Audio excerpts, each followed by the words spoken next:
Hey guys, and welcome back to another video. This time it's going to be a beginner's guide to Hearthstone Heroes of Warcraft.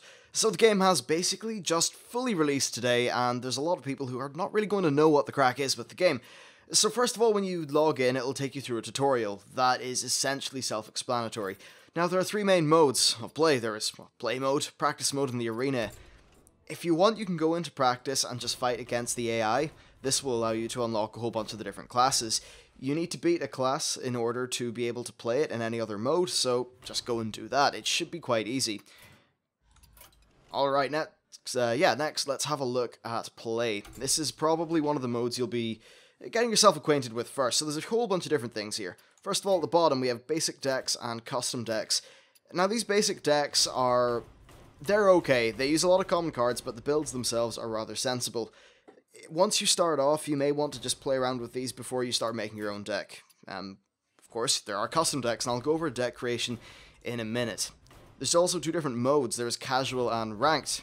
Ranked is, of course, ranked. Basically, you get stars when you win, and when you get a certain amount of stars, you rank up. It makes complete sense. And casual is basically just play people, have fun. There's not really anything on the line, but you will still be able to get gold and complete quests. So yeah, that is essentially a little bit of a look at play mode. Next, let's take a look at arena. So, currently I'm in here with 5 wins. A lot of people who are not used to card games probably will not know what arena is. Essentially, when you go in, you will pay 150 in-game gold, and I'll talk about gold acquisition in a minute, and that will allow you into the arena. You will get 30 series of random cards. You pick one of 3 each time, giving you a total deck of 30 cards that is completely random. If you want a really good resource, just type in for a tier list, and that will basically be some very, very skilled players giving their recommendations as to what cards you pick in various different categories. So, for an example, you would probably want to type in Trump SC2 Arena tier list, and you would be able to find Trump's excellent tier list. So that's basically Arena. Now, as you play Arena, you will win games and lose games. If you lose 3, you're out. But your key, which is this thing I'm hovering over at the minute, will increase in value for every win you get. The maximum amount of wins that you can get is 12, and you'll get a lot of rewards. Basically, once you lose your Arena, you will get a pack of cards, then perhaps some dust, perhaps some gold, and perhaps a card. Ideally, you want to get gold, and you will probably break even on your 150 gold investment if you get as many wins as you get losses. So if you go 3-3 in the arena. Next, let's go back. So then, things to look at. First of all, the shop. You can buy packs of cards for 100 gold flat, just one at a time. I wouldn't recommend doing this, and that's just because I think that you can do better in the arena, and also I just find the arena to be a better use of my gold. Then we can have a look at the quest log. So this will document a whole bunch of things. First of all, there's your levels with all the different heroes. Now, I think that's worth saying, if you win 500 matches as a hero in ranked play mode, you will unlock a golden portrait for them, so that's pretty nice. And then there's total play wins, and my best arena key, which is Molten. That is the time that I went 11-3. Then you will get quests. You get one extra one every day, and some quests are worth 100 gold, some are worth 60, and some are worth 40. You can probably just get rid of, say, a 41, and okay, I got another 40. But you can swap around quests once per day, delete one, replace it with another, so that should hopefully fit your playstyle a little bit better. Okay, let's talk about packs and cards. First of all, if you have a pack to open, it will appear here. It's pretty self-explanatory. And as for making cards, you have a total of 9 different decks that you can make. So let's just randomly make a deck. We'll make a hunter. And basically you have all your different cards here. So here's all my hunter cards. And then here are all my neutral cards. These are cards that you can just use basically with any deck, and then hunter ones are of course class specific. Now, if you want a good idea of what kind of deck to build, honestly, you should. First of all, it's worth understanding the cards yourself and trying to make a deck that works. But looking up a guide online is totally an okay thing to do. I recommend looking up Force StarCraft 2, or I think he's called Force Strategy on YouTube. He's got some really nice little guide videos for recommending constructed decks. Now, you'll probably notice this thing called crafting. So, when you open packs of cards, you will often get extra dust. extra cards, basically duplicates. So imagine if I were to get, say, a third Abusive Sergeant. Well, the maximum you can have in the game is 2. So therefore, any extra ones we disenchant into Arcane Dust, which we just did there. So now I have 504 Arcane Dust. This means that when I go into crafting mode, I can find a card that I don't have. So let's just say, I have quite a lot of cards. Lore Walker Cho. Now I would need 1600 because he's a legendary card, but you can basically use this to fill in gaps in your deck, which is pretty cool. In terms of card quality, there are commons, which are, of course, very common. There are rares, which are denoted by this little blue orb. They're a little bit more rare. They're still things that you'll come across all the time. And then you will have epic cards. This South Sea Captain, as an example, is one. And then you will have legendaries, things like, if we go to the very end, like Karn Bloodhoof. Now, the cards that are really the best in the most scenarios are normal, common cards. Often you'll find that rares get more specialized and legendaries are very specialized. Now, Karn Bloodhoof is just an example of a stellar card, but there are some people like, say, Baron Geddon. You know, he's a 7/5, but look at his battle cry, or his ability. At the end of your turn, it deals 2 damage to everything, including your own minions. So, really, cards, as they get more rare, they do get a little bit more specialized. So, yeah, I'm not really going to bother making this deck, because, obviously, there's no real point. So, for the sake of demonstrating a few things, let's just go into play, and I'll do a match on my, what should I do it on? Probably not the Priest. Let's just go for this Warrior deck. So overall, Hearthstone's definitely a very fun game. You can absolutely play it for free. I have spent £40 on it, though a part of that was for just YouTube stuff. I wanted to do a pack opening of 40 cards for YouTube. Yeah, that's what kind of stepped up the amount of money that Hearthstone cost me. Alright, so this is a Warrior versus Warrior match, and I'll be able to talk about some of the in-game mechanics. So this is not a great start. We're going to throw these two. Actually, we're going to throw these 3 cards.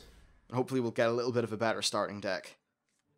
Oh yeah, that's... Okay, the Stormwind Champion, it's a late game card. Now that choice there that you saw, you will learn what that is in the tutorial, but you always want to make sure that you choose cards that are relatively... cheap in terms of mana, because you'll get 1 mana every turn, so what's the point in this Stormwind Champion? He's going to be useless until turn 7.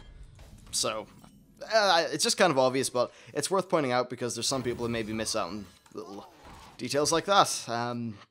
But yeah, I'll just sort of do a little play-by-play of this game of Hearthstone, let you know what the crack is, then we'll round off the video. It's really just meant to be a basic overview to give people who are totally new to Hearthstone an idea of what the various modes and things like that are. Overall, it's a very fun game. I find it's not really a game that I could play all day, every day, but it's certainly a game that I can play for 20 minutes a day, and it just gives a nice little bit of enjoyment. You know, if you're, I don't know, have a coffee break or something, it's pretty good in that regard. Oh, that was a very good trade for him, actually. So, one of the things in Hearthstone that you always want to try to do is get a preferential trade. So, this card here, well, he used 1 card, but he'll likely kill 2 of mine. And that is, of course, very good for him. So, I'm just going to use my weapon, because honestly, this deck that I'm using at the minute prioritizes getting a lot of armor, and armor is just one of the warrior mechanics. Basically, you will add armor on top of your health, which... Basically, it's like getting more health for free, in a way. Alright. Once again, he's using a lot of these charge cards, which is really okay by me, because I have a cunning plan. We will use Upgrade to make my weapon stronger, and then this thing's Battlecry will synergize with the stronger weapon, because it will gain attack based on how good my weapon is. Now, the only problem... Yeah. This card here will give a minion with 3 or less attack charge. So, because this thing started off with 2 and was then buffed, it will still have charge. It's a nice little quirk of the game. So, we will whack our enemy. I'm feeling pretty confident, so I'm going to whack him, and we'll just play that little leper gnome. Overall, a nice solid turn. And I think one of the important things to note in Hearthstone is board control. Often, it's more important than the actual health of your hero. Having good creatures on the board is something you always want to have, in the majority of decks anyway. Oh, he's able to use execute to take that out. So that's definitely something I think that new players should prioritize, is just being able to maintain a stable board. Oh, lovely, a Gurbashi Berserker. They're lovely. How to deal with this? So, okay, we're going to play that. Then we are going to whack it with my hero. He is going to run into it. And that's been really charged up in terms of its damage, because whenever you hit this thing, it gains some attack. Then we'll just ping it off. This creature here has Divine Shield, so that means that the first thing that hits it doesn't do any damage, but instead removes the Divine Shield, and makes this a very, very powerful card. Even though it's only a 4/2, its actual effects are very, very worthwhile. Oh, he's got a pretty good board now. Yeah, he'll trade that across with his weapon. Which leaves me in a bit of a fun spot, honestly. A very fun spot. Huh. And I say fun sarcastic. Ah, never mind. I have a Raging Worgen. So we're going to play the Worgen. Then we're going to play my Fiery War Axe. And I'm going to deal with these cards. Hang on a second. I'm very silly. Ah, can't believe I'm having to do this. How dumb of me. So that was an example of me messing up. That's what happens. So right now, my opponent does have a card advantage on me. He has 4 cards, and I will. By the time my next turn comes around, I will have 3. I do have a stronger board than him, though. Oh, wow. So that was a very strong little combo he did there, using all those inner rages. So definitely a sort of wise move, and that thing's actually got 12 damage. That means that I absolutely need to deal with it, or else I'm dead. And I could very well... Nope, I am not dead. You know that little combo we had a while ago? Well, we can do it again. Honestly, I feel a bit dirty. Ah, poor critter. So yeah, let's just keep on whacking him, get some armor, and we'll just leave the turn there. Often if you're using a weapon, you will want to save it to use in minions. That's just generally a good idea. I know I didn't exactly do that earlier, but it's something you should generally do. So yeah, Petra. Ah, there we go. Pretty nice little move by him. He was able to clear my entire board. But next turn I have my Stormwind champion, so finally the guy came out to be useful. And I think I'll leave the turn for now. Next turn, this guy is dead, though. And one thing about Hearthstone often, you will always want to... Well, you'll only want to go for the kill against your opponent if you absolutely know you can kill them. Because sometimes people do an all-out attack, they lose their board control, and then they just lose the game because they can't finish the job. So, just an important thing to take into account.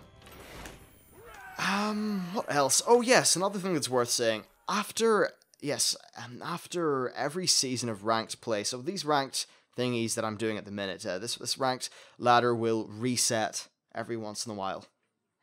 And when it resets, as long as you've taken part in it, you will gain a decal for your card. It's called a card back, so it's just the back of your card. Now, right now, I don't have any unlocked because the game just came out, but eventually you'll be able to get that. Anyway, there you go. Just a quick little look at Hearthstone, just to give the new people just an idea of how the game works. Anyway, that is it for this video. Thank you very much for watching, and I hope you found it useful in some sort of regard. And yeah, I will see you next time.